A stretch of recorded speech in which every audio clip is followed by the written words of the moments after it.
Verset 2. Versets 2 à 17 Loi sur la validité des VUX. Au chef des tribus.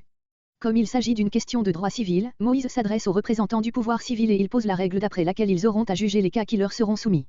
L'accomplissement des VUX consistant surtout en offrandes et en sacrifices, cette ordonnance se rattache naturellement aux 2 chapitres précédents. Elle sert à compléter celle de Lévitique 27 et celle de Nombre 6 sur le naziréat, qui est un VU. Verset 3. Si un homme. C'est le principe général, tout VU doit être tenu pour sacré.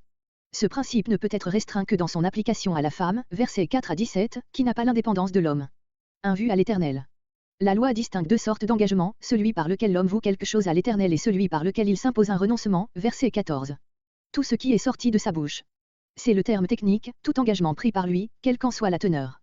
Le VU pour être valable doit avoir été prononcé à haute voix. Verset 4.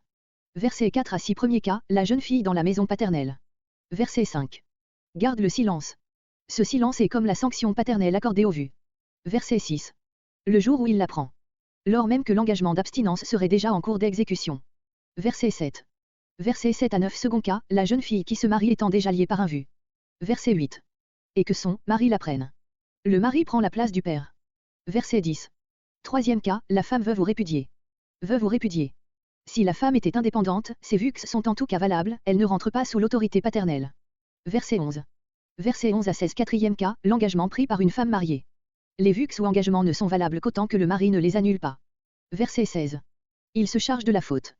Si le veto n'est pas intervenu au moment même où le mari a appris la chose, ce veto tardif empêche bien la femme d'exécuter son engagement, mais il y a faute commise envers Dieu à qui la promesse avait été faite et la punition atteindra le mari, à moins qu'il n'offre un sacrifice pour le délit, comparez Lévitique 5.5.